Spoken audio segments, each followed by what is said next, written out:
All right, I just bought this lantern. It's called the Coleman Divide Plus, and it's like a decent lantern, but I think there's a feature on it that absolutely needed a little bit of explaining. I wish I had it.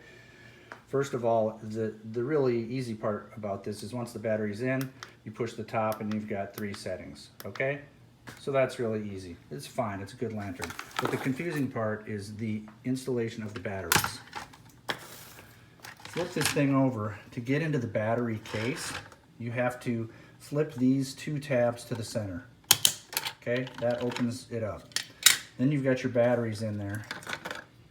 It's a little confusing when you look inside the battery housing, like which battery goes where. And I'll tell you that you can see from the little diagrams, it explains where they go. But for ease sake, I would say if you push them in plus and down on either side of this little compartment, and this one goes up, okay? That's the easiest way to remember how the batteries go in, okay? Then putting the top back on is you've got a wide notch and a skinny notch. So you line those up. Push this down in there.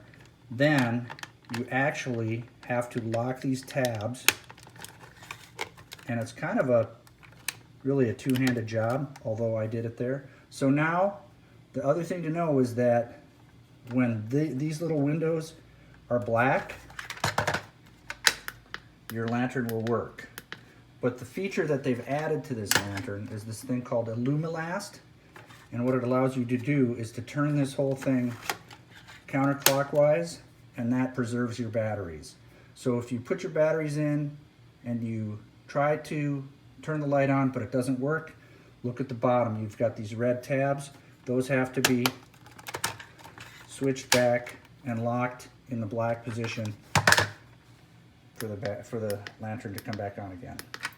So again, it's a pretty basic lantern, but the battery loading features are kind of cumbersome and a little bit confusing. Hope that helped.